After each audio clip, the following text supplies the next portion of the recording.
So hello students, आप सभी का स्वागत है एक बार फिर से आपके अपने चैनल टारगेट सेमेस्टर में। और आज हम डिस्कस करने वाले हैं कॉस्ट अकाउंटिंग फर्स्ट का प्रीवियस ईयर क्वेश्चन पेपर। मतलब पिछले साल यानी 2023 में जो आपके सीनियर से क्वेश्चंस पूछे गए थे कॉस्ट अकाउंटिंग फर्स्ट में, यानी लागत लेखांकन प्रथम विषय जो आपका है, प्रथम पेपर जो आपका है, उसमें कौन कौन से क्वेश्चंस पूछे गए थे और किस क्वेश्चन का क्या आंसर होगा, बड़ा जरूरी है ये जानना, क्योंकि ऐसे ही क्वेश्चंस आपके अगले एग्जाम में यानी जो एग्जाम आप देने वाले हैं उसमें पूछे जा सकते हैं। पूरी संभावना होती है। सबसे पहला क्वेश्चन पूछा गया, कॉस्ट अकाउंटिंग वाज ओरिजिनेटेड, यानी लागत लेखांकन का उद्भव हुआ। क्यों उद्भव हुआ लागत लेखांकन का? The traditional and the very oldest form of accounting was financial accounting. कौन सा था? Financial accounting. जब अकाउंटिंग आया था ना, तो अकाउंटिंग का मतलब क्या था? Financial accounting. यानी अकाउंटिंग का मतलब बस यही था कि फाइनेंशियल ट्रांजैक्शंस को बुक्स में रिकॉर्ड करना। But over the period of time accounting को अलग अलग ब्रांचेस में डिवाइड कर दिया गया, जिसमें से कॉस्ट अकाउंटिंग हुआ, एक मैनेजमेंट अकाउंटिंग हुआ, एक टैक्स अकाउंटिंग हुआ, एक सोशल रिस्पॉन्सिबिलिटी अकाउंटिंग हुआ। ऐसे तमाम सारे अकाउंटिंग के फील्ड बने, जिसमें से जो कॉस्ट अकाउंटिंग है ना, वो फाइनेंशियल अकाउंटिंग के जगह पे इसलिए आया क्योंकि फाइनेंशियल अकाउंटिंग में कुछ कमियां थी। किसमें कमियां थी? और उन्हीं कमियों को खत्म करने के लिए किसका जन्म होता है? कॉस्ट अकाउंटिंग का जन्म होता है। इसका आंसर क्या होगा? A, cost accounting was originated to meet the deficiencies, यानी लागत लेखांकन में जो कमियां थी उनको खत्म करने के लिए, सॉरी, वित्तीय लेखांकन में जो कमियां थी उसको खत्म करने के लिए क्या आया? लागत लेखांकन आया। फाइनेंशियल अकाउंटिंग की डेफिशिएंसीज को खत्म करने के लिए कॉस्ट अकाउंटिंग आया। इसका ऑप्शन ए हो जाएगा। Question number second, cost accounting is used, लागत लेखांकन का प्रयोग किया जाता है। तो लागत लेखांकन का प्रयोग बड़े प्रोड्यूसर्स भी कर सकते हैं, छोटे प्रोड्यूसर्स भी कर सकते हैं, लेकिन जनरली प्रोड्यूस कौन से यूज करते हैं? बड़े प्रोड्यूसर्स यूज करते हैं, क्योंकि कॉस्टिंग सिस्टम का खर्चा बहुत ज्यादा होता है। मैंने आपको पढ़ाया भी था रेगुलर लेक्चर में, सारथी के बच्चों को और ऑफलाइन के बच्चों को भी पढ़ाया था कि कॉस्टिंग सिस्टम को इंस्टॉल करना किसी ऑर्गेनाइजेशन में एक बहुत बड़ा एक्सपेंस होता है, और वो बहुत बड़ा एक्सपेंस बहुत बड़ा ऑर्गेनाइजेशन ही बेयर कर सकता है। नहीं तो वही हाल हो जाएगा कि जितना का मुर्गी नहीं उतना का मसाला लग जाएगा। मतलब है ऑर्गेनाइजेशन छोटी और तुम 10 लाख का कॉस्टिंग सिस्टम में इंस्टॉल कर लिया, फायदा उससे होगा 2 रुपए का। क्या मतलब है? Question number third, cost accounting is based on, लागत लेखांकन किस पर आधारित होता है? तो भाई दुनिया की कोई भी अकाउंटिंग हो वो डबल एंट्री सिस्टम पे ही होती है, दोहरा लेखा प्रणाली पर ही होती है लागत लेखांकन का लेखांकन। चलिए question number 4, cost accounting is, लागत लेखांकन है, लागत लेखांकन किसका हिस्सा है? तो cost accounting is a part of financial accounting and it is also a part of management accounting. अच्छा, इसको मैनेजमेंट अकाउंटिंग का पार्ट क्यों कहते हैं? क्योंकि ये इंटरनल इंफॉर्मेशन प्रोवाइड करता है। एंड यू नो ये इंफॉर्मेशन किसको प्रोवाइड करता है? कंपनी के मैनेजमेंट को। इसी पे एक अगला क्वेश्चन मिलेगा आपको नीचे कि कॉस्ट अकाउंटिंग का सबसे इंपॉर्टेंट काम यही होता है ना कि वो इंटरनल मैनेजमेंट को इंफॉर्मेशन दे, किसके बारे में? कॉस्ट के बारे में, और उस इंफॉर्मेशन के बेसिस पे इंटरनल मैनेजमेंट कुछ डिसीजंस ले सके। उसका आंसर हो जाएगा बोथ एंड बी। लागत लेखांकन वित्तीय लेखांकन का भी भाग होता है और प्रबंधकीय लेखांकन का भी भाग माना जाता है। Question number 5, costing system is suitable for, लागत पद्धति किसके लिए उपयुक्त है? तो कॉस्टिंग सिस्टम ट्रेडिंग बिजनेस के लिए भी उपयुक्त है और मैन्युफैक्चरिंग बिजनेस के लिए भी उपयुक्त है, दोनों के लिए यूजफुल है। ऑप्शन सी हो जाएगा इसका। Question number 6, the head office of institute of ICWI is situated in, ICWI का फुल फॉर्म क्या है? The institute of cost and works accountant of India. हमारे देश में कॉमर्स फील्ड के 3 टॉप प्रोफेशनल्स होते हैं, chartered accountant, company secretaries and cost and management accountant. ये 3 लोग होते हैं। जैसे मैथमेटिक्स फील्ड के सबसे जो टॉप फील्ड है वो कौन सा था, कौन सा है अभी भी? IITs। साइंस के फील्ड का, साइंस के फील्ड का कौन सबसे बड़ा है?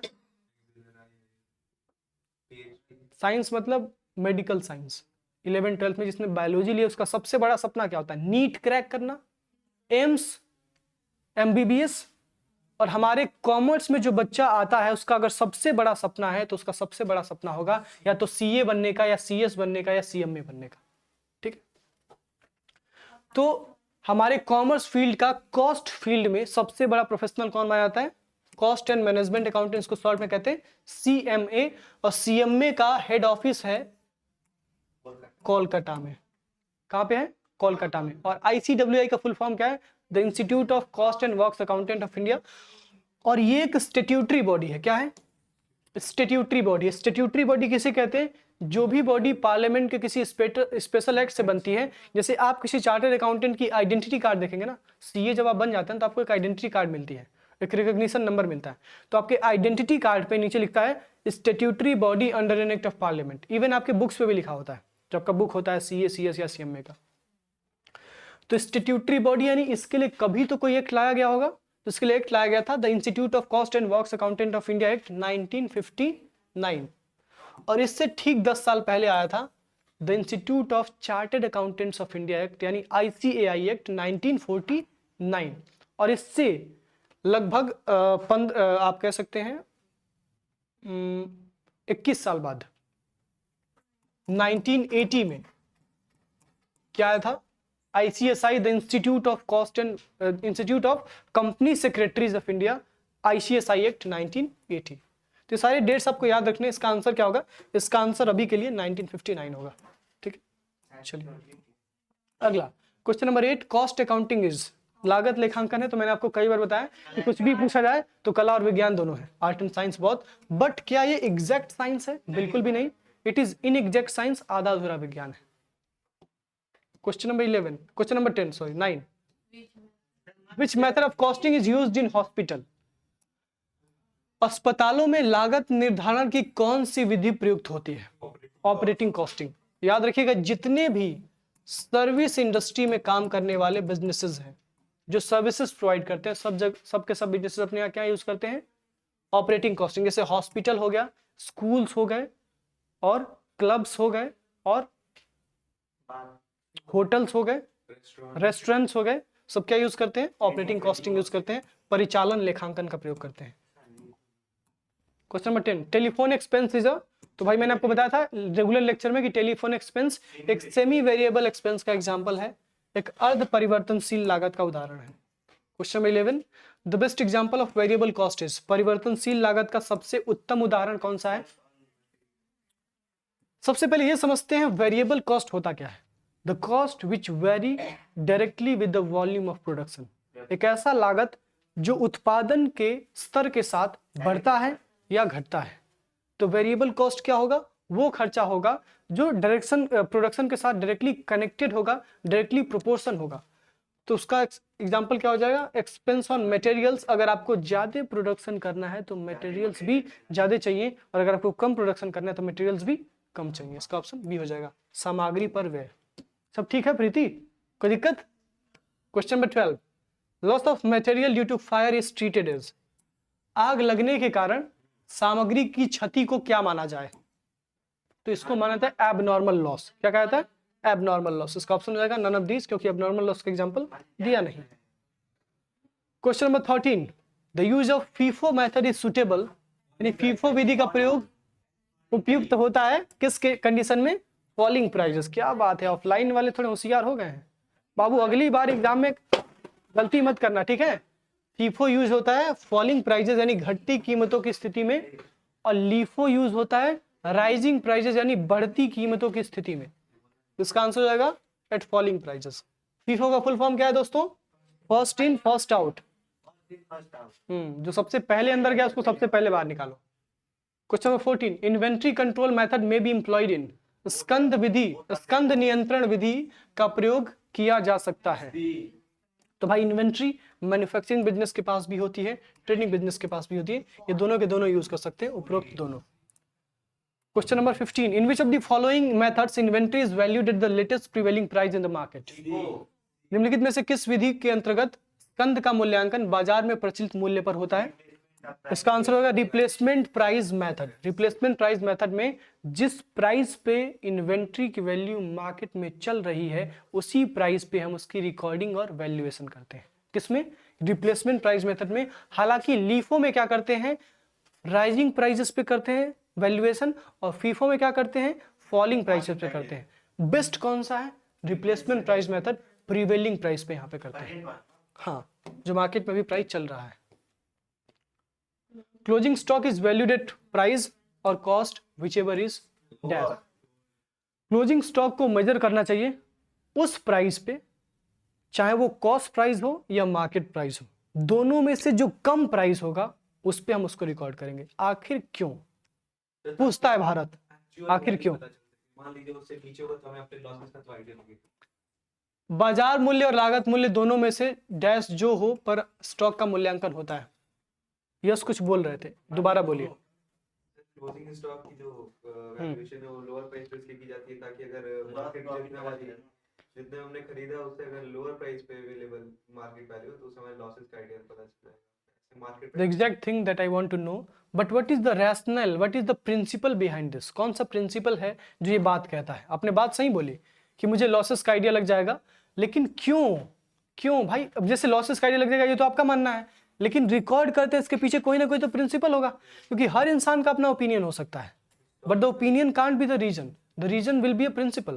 प्रिंसिपल क्या है अभी बोलूंगा। नाम सुना है? प्रूडेंस कॉन्सेप्ट, इसको हम कहते हैं कन्वेंशन ऑफ कंजर्वेटिज्म, जो कहता है कि सारे आने वाले लॉसेस को रिकॉर्ड कर लो लेकिन सारे आने वाले फ्यूचर्स प्रॉफिट्स को रिकॉर्ड मत करो। यानी all the anticipated losses should be recorded and all the anticipated profit should be ignored, it should not be recorded. तो हम ये मान के चलते हैं कि हमारा प्राइस कम होगा, क्योंकि अगर कम भी होगा ना, अगर ज्यादा भी होगा तो हम ज्यादा के लिए तो तैयार हैं, लेकिन अगर कम होता और हमने ज्यादा मूल्यांकन किया होता तो ज्यादा के लिए तैयार हम नहीं रहते। एक इंसान को लॉस के लिए तैयार होना चाहिए, प्रॉफिट्स के लिए नहीं। एक इंसान को दुख के लिए तैयार होना चाहिए, सुख के लिए नहीं, क्योंकि सुख के लिए तैयार होने की क्या जरूरत है? सुख तो एक ऐसी चीज है जहाँ पे आनंद है, प्रसन्नता है, कोई दिक्कत नहीं है। लेकिन जब दुख आता है तो इंसान के अंदर परसीवरेंस और पेशेंस को टेस्ट किया जाता है। ठीक है, चलिए लोअर होगा, निम्न। Question number 17, Which type of material is classified as A type in ABC analysis? ABC विश्लेषण में किस प्रकार की सामग्री को A प्रकार के रूप में वर्गीकृत किया गया है? तो इसका होगा high price less quantity, ABC analysis. ये एक मेथड है किसका? इन्वेंट्री कंट्रोल का। इस मेथड में हम क्या करते हैं ना, सारे इन्वेंट्रीज को क्लासीफाई करते हैं, ये सबसे इंपॉर्टेंट है, ये उससे कम इंपॉर्टेंट है, ये बिल्कुल भी इंपॉर्टेंट नहीं है। तो जो सबसे ज्यादा इंपॉर्टेंट है ना वो सबसे ज्यादा महंगी होगी और सबसे कम होगी। सो ए टाइप ऑफ मटेरियल्स में, ए टाइप ऑफ आइटम्स में कौन से आइटम्स आते हैं जो बहुत महंगे हैं लेकिन उनकी संख्या कम है?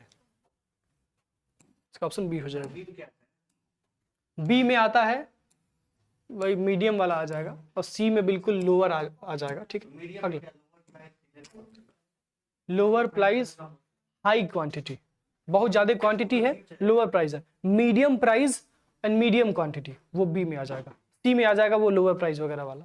ठीक है, अगला। अब देखिए एग्जैक्टली ऐसे तो किताब में आपके लिखा नहीं है, आपके किताब में एग्जांपल्स बताए गए। एग्जांपल ए में बताए गए, बी और सी के एग्जांपल्स बताए गए, प्राइजेस नहीं बताए गए। बस आपको ये समझना है जो ए के बाद आता है वो बी और सी है, मतलब वो ज्यादा इंपॉर्टेंट नहीं है प्रोडक्शन के लिए। इंपॉर्टेंट है फिर भी, लेकिन ज्यादा नहीं है जितना कि ये है। Question number 18, first in first out method of valuing materials issues is suitable for in times of falling prices के केस में। सॉरी, ऑप्शन ए होगा, बी होगा फॉलिंग प्राइजेस, यानी गिरती कीमतों के स्थिति में कौन सा बेस्ट मेथड होता है? First in first out, FIFO method. और राइजिंग प्राइसेस में कौन सा होता है? LIFO, last in first out. Question number 19, purchase requisition is a supply is a dash of materials. Supply of materials, क्रय मांग सामग्री की आपूर्ति होती है। Just in time M date, just in time का मतलब क्या होता है? जोमेटो, मैंने आपको एग्जांपल दिया, ऑफलाइन वालों का भी बताया था कि भाई पिज्जा आप ऑर्डर करते हैं तो पिज्जा बनता है तुरंत और तुरंत आपके घर डिलीवर होता है, उसके पास बना बनाया पिज्जा नहीं होता है। यानी जैसे आपने ऑर्डर दिया just in time manufacturing start हुई और जस्ट इन टाइम उसकी डिलीवरी हुई, मतलब तुरंत मैन्युफैक्चरिंग हुई तुरंत डिलीवरी हो गई, यानी उनके पास स्टॉक नहीं होता है। अच्छा तुम खुद सोचो कि जोमेटो ऐसे क्यों करता है? क्यों नहीं जोमेटो सामान पहले बना के रख लेता है और फिर बेचता है? पहला रीजन बिकेगा कि नहीं बिकेगा, पेरिसेबल आइटम। तीसरा रीजन कॉस्ट के हिसाब से बताओ, इन्वेंट्री को स्टोर करने का कॉस्ट होता है, स्टोरिंग कॉस्ट, स्टोरेज कॉस्ट, और वो स्टोरेज कॉस्ट बहुत बड़ा कॉस्ट होता है।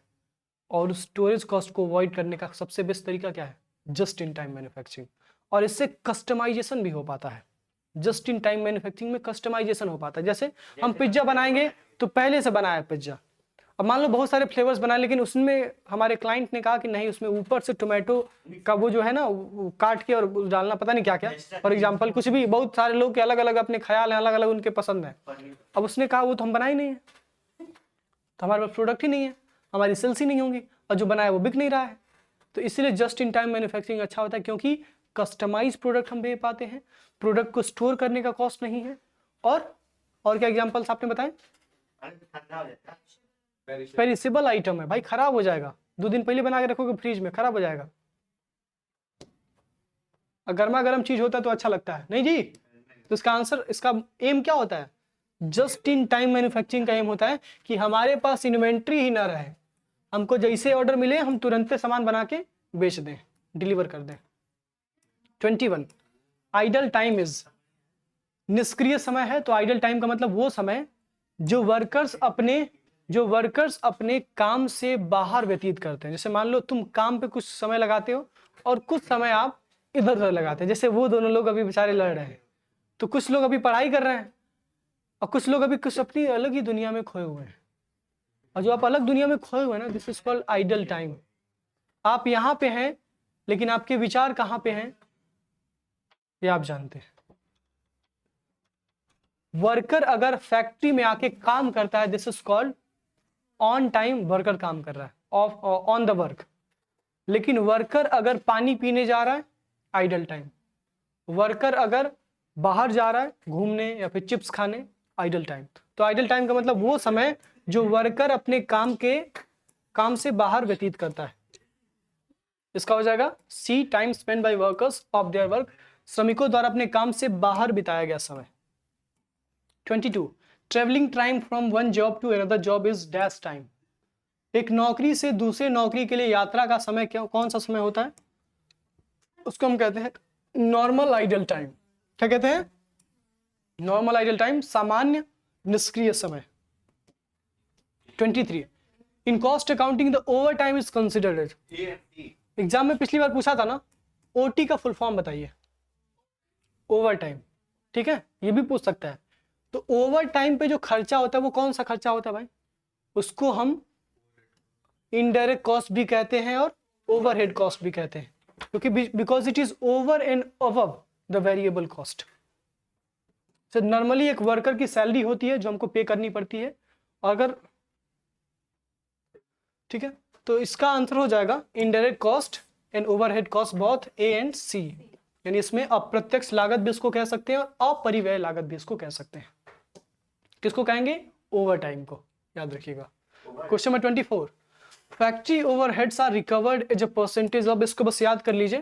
फैक्ट्री ओवरहेड यानी कारखाना उपरिव्यय किसके परसेंटेज से निकाला जाता है? तो as a percentage of direct wages, यानी प्रत्यक्ष मजदूरी के परसेंटेज के बेसिस पे फैक्ट्री ओवरहेड को कैलकुलेट किया जाता है। अब क्यों?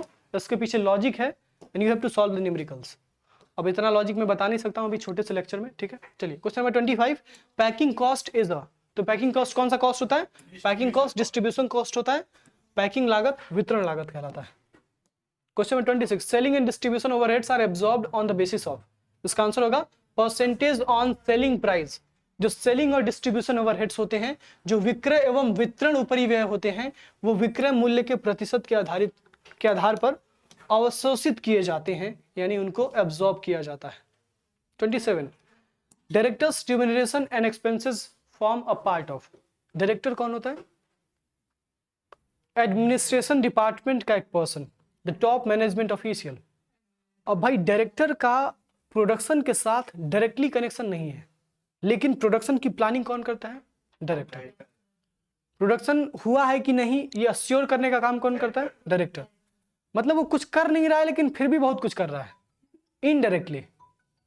तो डायरेक्टर को अगर हम रेम्यूनरेशन दे रहे हैं, उसको हम अगर पैसा दे रहे हैं, तो वो कौन सा एक्सपेंस होगा? उसको हम मानेंगे ओवरहेड्स या इनडायरेक्ट कॉस्ट, ठीक है। उसका ऑप्शन हो जाएगा क्या? एडमिनिस्ट्रेशन ओवरहेड, क्योंकि ये खर्चा किस पे किया जा रहा है? एडमिनिस्ट्रेशन पे, प्रशासन पे किया जा रहा है।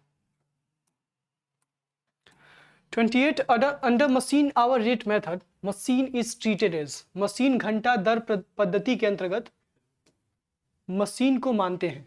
तो भाई मशीन आवर रेट मेथड क्या होता है?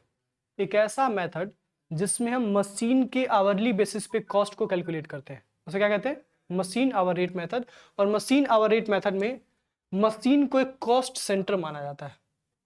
मैंने आपको बहुत पहले बताया था कि एक संगठन में कॉस्ट सेंटर्स बनाए जाते हैं। किसके? अलग अलग चीज़ों के कॉस्ट सेंटर, जैसे फाइनेंस का कॉस्ट सेंटर बना दिया आपने, प्रोडक्शन कॉस्ट सेंटर बना दिया। प्रोडक्शन कॉस्ट सेंटर में भी एक अलग से कॉस्ट सेंटर बना देंगे, मशीन का कॉस्ट सेंटर।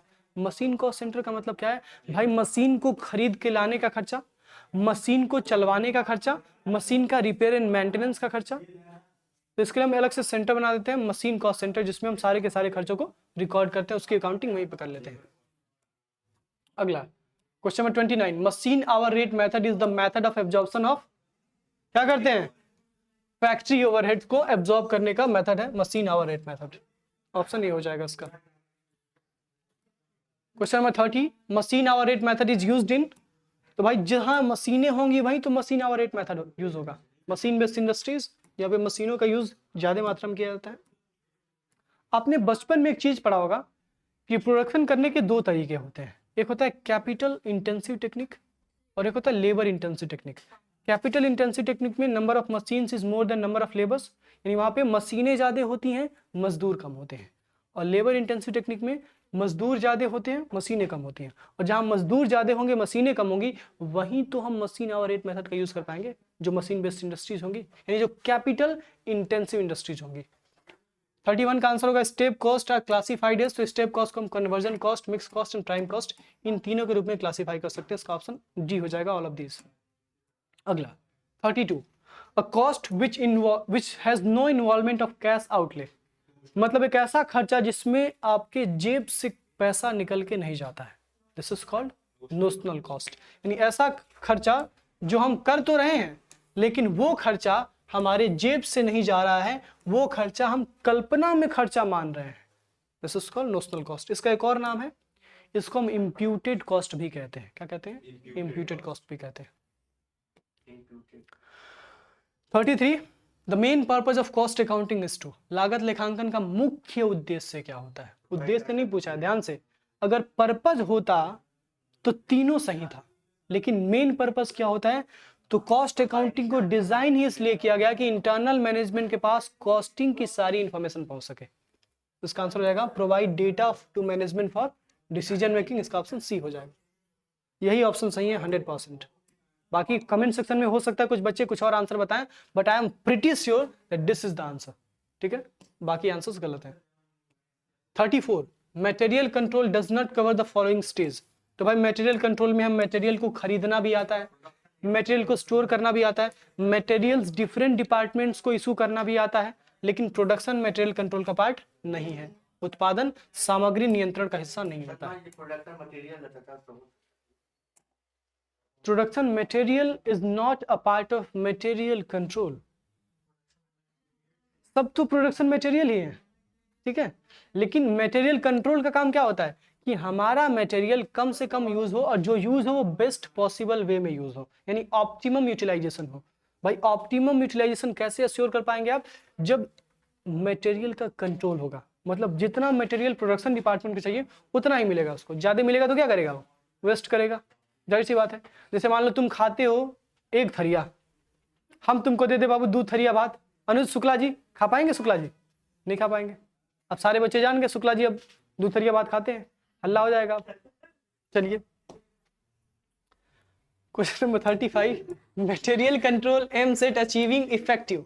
सामग्री नियंत्रण का उद्देश्य डैश प्रभावशाली प्राप्त करना होता है। तो भाई मटेरियल मैनेजमेंट को इफेक्टिव करने के लिए क्या किया जाता है?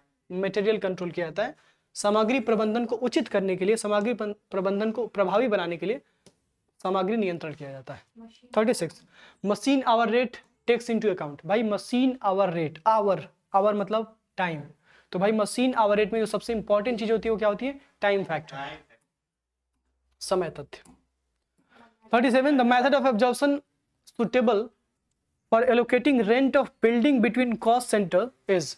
लागत केंद्रों के मध्य भवन का किराया आवंटित करने के लिए उपयुक्त विभाजन की विधि है कौन? Floor area. Floor area method is the best method for allocating rent of building and cost centres. Answers याद कर लीजिए। 38 fluctuations in prices are averaged out under weighted average method. जाहिर सी बात है, प्राइजेस में फ्लक्चुएशंस आया, फ्लक्चुएशंस यानी गिरावट आई होगी या बढ़ोतरी हुई होगी। अब उसको हम कैसे बराबर करेंगे? तो वेटेड एवरेज के थ्रू, वेटेड एवरेज मेथड के थ्रू। जिसने मैथमेटिक्स पढ़ा होगा ना वो समझता होगा कि वेटेड एवरेज क्या होता है। 39 हाँ स्टैटिस्टिक्स में भी है। Under the Halsey wage plan a worker is paid. Halsey मजदूरी योजना के अंतर्गत एक कर्मचारी को भुगतान किया जाता है। Option A at a time higher than usual rate, according to his efficiency, at a double rate for overtime, normal wage plus bonus. याद आ रहा है? Halsey wage plan, Halsey premium plan में क्या था कि भाई हम एक वर्कर को पे करेंगे नॉर्मल वेज प्लस बोनस। क्या पे करेंगे? Normal wage plus bonus. इसका ऑप्शन डी हो जाएगा। अगला, under Gantt task and bonus plan no bonus is payable to a worker if efficiency is less than 100%। Gantt plan ये कहता है ना कि किसी भी वर्कर को हम बोनस नहीं देंगे। कब तक? जब तक उसकी एफिशिएंसी 100% ना हो। यानी वर्कर की एफिशिएंसी है 100% तब तो उसको बोनस दिया जाएगा, नहीं है तो नहीं दिया जाएगा। भगा नहीं दिया जाएगा, गधा। नॉर्मल सैलरी तो दोगे उसको, बोनस नहीं दोगे। कॉस्ट ऑफ प्रोडक्शन में क्या होता है? तो कॉस्ट ऑफ प्रोडक्शन में factory overhead plus office overhead दोनों को जोड़ दोगे तो क्या हो जाएगा? This is called cost of production. और document use for time keeping. Time keeping और बुक कीपिंग मैंने आपको बताया था। टाइम कीपिंग क्या होता है? टाइम कीपिंग और टाइम बुकिंग क्या होता है भाई? Time keeping and time booking भूल गए? कुछ याद तो रहता नहीं है। इतना डिटेल में बता, अब नहीं बताऊंगा मैं, रोज रोज ही बताऊं। कौन सा डॉक्यूमेंट है जो टाइम कीपिंग के लिए यूज किया जाता है? Job card. एक मजदूर ने कितने घंटे काम किया उसके जॉब कार्ड पे लिखा जाता है। जॉब कार्ड जानते हो, गाँव में मनरेगा में काम होता है तो जॉब कार्ड जारी होता है, उस पर लिखा जाता है कितने दिन तुम काम किए हो, कितने घंटा काम किए हो, उस हिसाब से तुम्हारी सैलरी बनती है। जॉब कार्ड नहीं सुने हो गधों। 43 EOQ is a tool for controlling economic order quantity. किसको कंट्रोल करने के लिए यूज किया जाता है? Economic order quantity. ये कैसा टूल है ना, जो कहता है देखो बेटा इतना मटेरियल रखे तो भी दिक्कत है और इतना रखे तो भी दिक्कत है। इतना मटेरियल रखेंगे तो हमारा कॉस्ट भी ज्यादा नहीं होगा और हमारा बेनिफिट भी ठीक ठाक होगा। इन्वेंट्री को कंट्रोल करने के लिए इकोनॉमिक ऑर्डर क्वांटिटी। EOQ का फुल फॉर्म क्या है? इकोनॉमिक ऑर्डर क्वांटिटी, यानी उतने ही क्वांटिटी हमें ऑर्डर करनी है जितनी की जरूरत है, ना ज्यादा ना कम। अगला, unexpired cost is recorded in. असमाप्त लागत दर्ज की जाती है। कहां दर्ज की जाती है भाई? Unexpired expense. अनएक्सपायर्ड एक्सपेंस यानी वैसा कॉस्ट जो एक्सपायर नहीं हुआ, यानी वो खर्चा जो किया नहीं गया है। मतलब जो खर्चा किया नहीं गया वो अभी तक क्या है? मान लिए एसेट ही तो है। प्रीपेड एक्सपेंसेस, पैसा तो दे दिए, खर्चा नहीं हुआ है, क्या होता है? मान लिए एसेट, करेंट एसेट। उसको रिकॉर्ड कहां करते हैं? बैलेंस शीट में, आर्थिक चिट्ठा में। बस तुक्का मारे हैं। अगला, normal cost are generally dash cost. Normal cost are generally controllable cost. भाई जो सामान्य लागत है उसको आप नियंत्रण में कर सकते हैं, लेकिन जो असामान्य लागत है उसको आप नियंत्रित नहीं कर सकते हैं, तो कंट्रोलेबल होता है। याद रखिएगा, abnormal cost are uncontrollable but normal cost are controllable. 46 depreciation on machinery is an example of. Depreciation on machinery, machinery पे डेप्रिसिएशन लगता है, ये किसका एग्जांपल है? इंप्यूटेड कॉस्ट, स्वलागत। इंप्यूटेड कॉस्ट मतलब वो कॉस्ट जिससे आपके जेब से पैसा नहीं जा रहा है। डेप्रिसिएशन में आपके जेब से पैसा नहीं जाता है, लेकिन फिर भी एसेट की वैल्यू कम होती है तो आप क्या करते हैं? एसेट की वैल्यू को डेप्रिसिएट करते जाते हैं। जैसे मान लो हमने लैपटॉप खरीदा जिसमें लेक्चर रिकॉर्ड हो रहा है। अब ये लैपटॉप मैंने खरीदा मान लो पिछले साल, 10 साल बाद निश्चित है कि लैपटॉप खराब हो जाएगा। 10 साल क्या, 5 साल बाद, यानी 5 साल जब मैं यूज कर रहा हूं तो इस एसेट की वैल्यू गिर रही है, तो कायदे से मुझे 5 साल बाद एक नया लैपटॉप खरीदना पड़ेगा। तो मुझे कैसे पता चलेगा कि नया लैपटॉप मुझे खरीदना है? कैसे पता चलेगा? मैं हर साल इस पे डेप्रिसिएशन चार्ज करूं और 5वें साल ये मान लूं कि एसेट ये लैपटॉप खराब हो गया, हो सकता है उस समय चल रहा होगा, लेकिन तब तक मेरे पास मेरे खाते में उतने पैसे आ गए होंगे अलग से जो मैं लैपटॉप को खरीदने के लिए यूज कर सकता हूँ। समझ में आया? तो डिप्रिसिएशन चार्ज करने का लॉजिक ये होता है ना कि डिप्रिसिएशन चार्जेस लिए करते हैं ताकि हमको जब एसेट ये खराब हो जाए तो नई एसेट खरीदने का हमारे पास पैसा जेब में मौजूद हो, नहीं तो फिर हम भटकेंगे इधर उधर। इसका आंसर हो जाएगा imputed cost. 47, the main function of cost accounting is internal reporting. Cost accounting करता है इंटरनल रिपोर्टिंग और फाइनेंशियल अकाउंटिंग करता है external reporting and external disclosure. Cost accounting आंतरिक सूचनाएं आंतरिक लोगों को बताता है, बाहरी लोगों को नहीं बताता है, ठीक है। अगला, एक्सपायर्ड कॉस्ट इज रिकॉर्डेड इन। समाप्त लागत रिकॉर्ड है, किसका है, कहाँ रिकॉर्ड होगा? ऐसा कॉस्ट जो एक्सपायर हो चुका है, खर्चा जो कर चुके हो, जो खर्चा जो कर चुके हो क्या हो गया? एक्सपेंस। और एक्सपेंस कहाँ रिकॉर्ड होता है? प्रॉफिट एंड लॉस अकाउंट का है अनएक्सपायर्ड कॉस्ट, वो लागत जो हमने अभी तक किया नहीं है, तो हमारे लिए क्या है? एसेट है, तो बैलेंस शीट में जाएगा। और जो कर दिया है वो एक्सपेंस हो गया, तो एक्सपेंस कहाँ जाता है? Profit and loss account. मतलब इतना याद रखो, एक्सपायर्ड कॉस्ट है तो profit and loss account, unexpired cost है तो एसेट है। कौन सा एसेट? करेंट एसेट है, तो जाएगा कहाँ? बैलेंस शीट के एसेट साइड में। अगला, which of the following is a direct worker. निम्नलिखित में से कौन सा प्रत्यक्ष कार्य करता है? एक ऐसा वर्कर जो डायरेक्टली प्रोडक्शन में इंगेज्ड है। मशीन ऑपरेटर, मशीन चलाता है भाई, machine is directly involve in the production process, और वो व्यक्ति सीधे सीधे वो काम कर रहा है जो प्रोडक्शन से संबंधित है, उसे हम क्या मानेंगे? डायरेक्ट वर्कर या डायरेक्ट लेबर कहेंगे उसे, मशीन ऑपरेटर। इसका एग्जाम्पल भी हम लोगों ने किया था, ठीक है। अच्छा, 2-3 और एग्जाम्पल बताओ थोड़ा तो। यस, डायरेक्ट लेबर के उस दिन तो बहुत बता रहे थे। फैक्ट्री वाला मटेरियल आएगा, factory machine. Tailor direct labour है, फोरमैन डायरेक्ट लेबर है, कारपेंटर डायरेक्ट लेबर। हाँ, अच्छा फोरमैन दिया है, लेकिन फोरमैन भी जैसे हम लोग एग्जांपल में फोरमैन पढ़े थे कि नहीं पढ़े थे? नहीं था। अच्छा, कोई बात नहीं, फोरमैन नहीं था। मतलब फोरमैन करता क्या भाई? फोरमैन प्रोडक्शन नहीं करता है, ये जांच करता है, देखता रहता है। मतलब फैक्ट्री में ये भी रहता है, ये देखता रहता है ना कि वर्कर सही से काम कर रहा है कि नहीं। फोरमैन और सुपरवाइजर ये दोनों लोग होते हैं। लेकिन मशीन ऑपरेटर, टेलर, कारपेंटर, हाँ, और शेफ जो खाना बनाता है, ये सब के सब क्या हो जाएंगे? डायरेक्ट वर्कर हो जाएंगे। हम मैकेनिक भी हो जाएगा डायरेक्ट वर्कर। क्वेश्चन नंबर 50 इधर सुनिए। Transfer fees received by. Transfer fees received is, यानी जो स्थानांतरण शुल्क प्राप्त हुआ है वो कौन से नेचर का इनकम है? Transfer fees. ट्रांसफर फीस मतलब क्या होता है?